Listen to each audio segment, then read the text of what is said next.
Have you ever wanted to just be plain evil in Stardew Valley? Well, look no further. There are ways that you can play out the role as a menace to the community, and I will be talking about all of the ways that you can do this.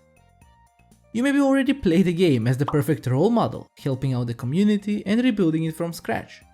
And now you want to try the evil route. So today I'll be talking about all of the ways you can be evil in Stardew Valley.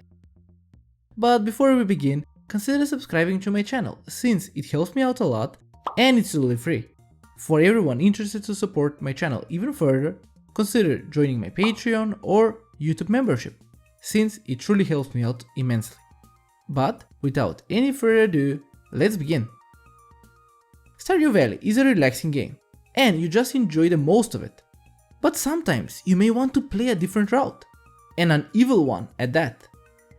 You can't change some of the aspects of the game, but you can have fun for sure. The first way to be evil in Stardew Valley is fairly simple, and that is by slingshotting the whole town. After unlocking the slingshot in the mines, you can add ammo to it and use it to hit enemies around the mines or skull caverns. But that's not the only place you can use that wonderful weapon. You can go around the town and hit everyone there with eggs, making the villagers hate you very much.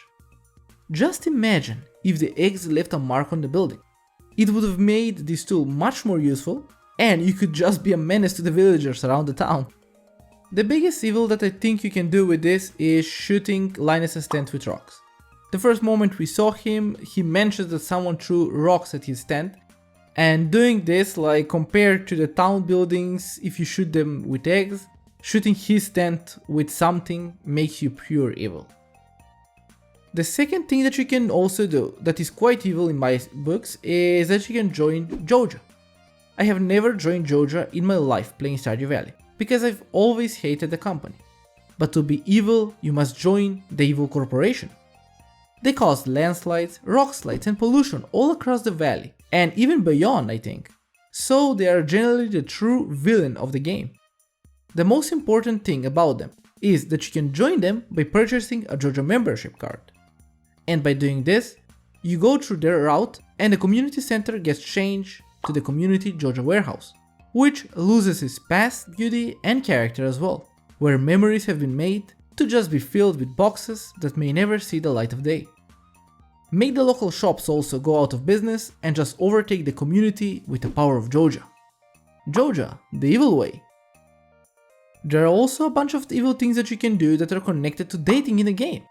The first is that if you've given someone a bouquet and started dating them, you can break up with them by giving them a wilted bouquet.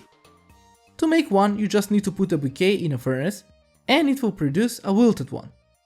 By giving this one to the one that you're dating at the moment, will break up with them, giving you some dialogue about the status of the relationship. But this is still not as evil as compared to the next one, and that is dating everyone in the town. It's quite possible to date everyone in the town by giving them bouquets, and by doing that you would get a special cutscene which can be triggered by entering the saloon or Haley and Emily's house. There you are met with all of the villagers that you're dating currently, and they all confront you about the situation. It's an interesting hidden cutscene which really fleshes out the game, and I think in the first place it's quite an evil thing to do though, like to date everyone in Pelican Town. But still, I like the cutscene. And speaking about dating, so let's just say that you're already married with kids, and you want to change that. You have two options. You can go to the witch's hut, and there, by using one of the shrines, you can turn your children into doves, which will basically remove them from the game. This is one of the most disturbing things I think that you can do in Stardew Valley, and it gives you a really hard decision.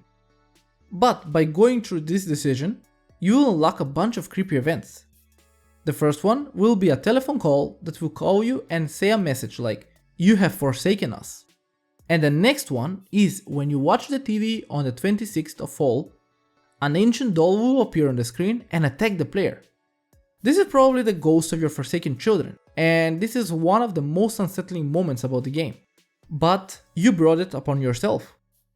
Also, you can use one of the shrines in order to delete the memories your spouse has of you. As you break up the marriage, make the spouse go back to their old life, devoid of all of the memories they have made over the years being with you. So imagine you spent like around 20 years with a villager and like you just delete their memories, send them back home, and you leave them with a gap of 20 years that they have to fill somehow because you deleted everything. That's something that is pure evil. Even though it's a game, I wouldn't be able to do it somehow, I don't know, like...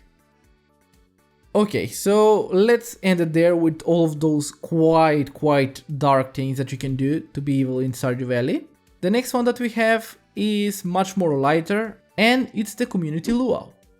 I think everyone knows that you can mess with the community potluck while the luau is happening in Pelican Town. And this event offers one of the best hidden cutscenes depending on the item that you put in the potluck. You can put good items like crops that you've grown and things like that, but you can put some pretty interesting items as well. My most favorite item that you can put in the potluck is the mayor's shorts. You can put those in the potluck for the governor to try the spicy soup for the best wonderful surprise. Seeing how he faints over the soup and the mayor goes into a frenzy about who used his shorts makes the situation quite funny for sure. Considering how much he stole the town's funds, he had it coming. Like, come on, we gotta be real about that. But still, ruining the soup for everyone else in the town is quite evil. And the last thing that I would like to mention is that by going through the garbage cans in the town, if you're seen by someone, you're gonna lose hearts with them. So if you're playing the evil guy, you should go definitely full ham while everyone's watching.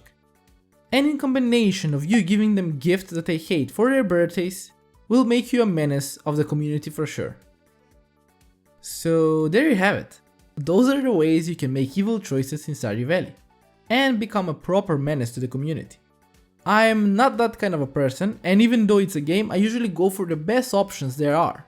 But I truly wanted to talk a bit on this topic since I wanted to hear all of your thoughts about it, and have you ever done some of these that I mentioned in my video?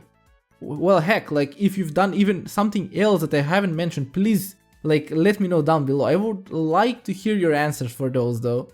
But everyone, thank you for watching. If you enjoyed today's episode, please leave a thumbs up, and if you'd like to see more content like this, consider subscribing to my channel. I do Stardew Valley content as well as a variety of other games, so feel free to check out my channel.